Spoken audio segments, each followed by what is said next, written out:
NTRC কর্তৃপক্ষ আসলে নিজেরাও জানে না কবে পরীক্ষা হবে, কারণ এনটিআরসি যে নতুন চেয়ারম্যান এখন পর্যন্ত অফিস করেছেন মাত্র একদিন।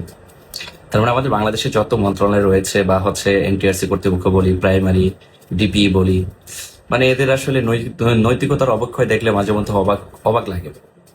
নিয়ম হচ্ছে প্রতি বছর অন্তর অন্তর একটা করে সার্কুলার হবে এবং তারা হচ্ছে প্রসেস করবে, কিন্তু 2 বছর ধরে এক নিবন্ধন পরীক্ষা হচ্ছে না। অথচ তারা কি 2 বছর বয়স বাড়াই দিবে? যাদের বয়স শেষ হয়ে যাচ্ছে, যাদের শেষ ভরসা ছিল নিবন্ধন, তাদের ক্ষেত্রে কি হবে?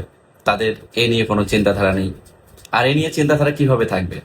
যে দেশে কোনো জবাবদিহিতা থাকে না, যে দেশে মন্ত্রণালয়ের কোনো সিস্টেম থাকে না, সে দেশে আসলে এরকমটা হবে, এটাই স্বাভাবিক। আজকে যদি জবাবদিহিতা থাকতো প্রতিটা মন্ত্রণালয়ের আন্ডারে, যে তোমার কেন 2 বছর দেরি হচ্ছে, তুমি কেন প্রতি বছরের নিয়োগ সার্কুলারের সঠিক সময় সার্কুলার দিতে পারতেছো না। তো আমরা আসলে বাংলাদেশ নিয়ে কথা বলতে গেলে, ভুলগুলো তুলে ধরতে গেলে আমরা হই বলির পাঠা।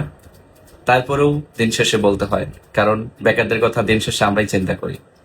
আবার উচিত কিছু কথা বলতে গেলে আমাদেরকে বানিয়ে দেন কোচিং ব্যবসায়ী, কিন্তু দিন শেষে এই কোচিং ব্যবসায়ীরাই আপনাদের জন্য কাজ করে, জীবন রিস্ক নিয়ে কাজ করে, লাইফ রিস্ক নিয়ে কাজ করে, বিভিন্ন জায়গায় খোঁজ খবর লাগায়, কেন সার্কুলার হচ্ছে না, কেন সার্কুলারে ডিলে করতেছেন, আপনাদের বয়স নিয়ে চিন্তা করে এই কোচিং ব্যবসায়ীরাই।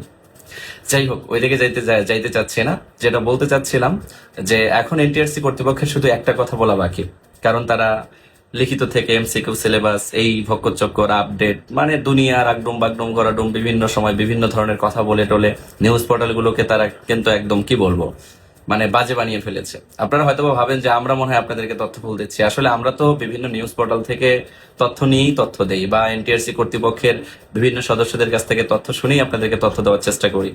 এখন এনটিআরসি কর্তৃপক্ষ কোনো একদিন বলে দিবে যে আগামীকালকে সার্কুলার, আগামীকালকে পরীক্ষা। মানে বোঝেন নাই, মানে যেদিন সার্কুলার দিব ওই দিনই পরীক্ষার ঘোষণা করে দিতে পারে। এছাড়া তো তাদের হাতে আর কোনো কিছু দেখতেছে না আমি। কারণ এনটিআরসি যে নতুন চেয়ারম্যান, উনি হচ্ছে এখন পর্যন্ত অফিস করেছেন মাত্র একদিন।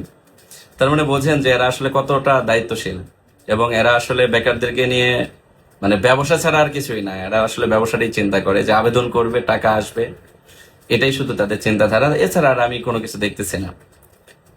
আপনার কিন্তু বয়স থেমে নেই, অনেকের বয়স কিন্তু অলরেডি 35 ক্রস করে গেছে। অনেকে কল দিয়ে কান্নাকাটি করে যে স্যার আসলে কি করব এখন, সার্কুলার দিচ্ছে না।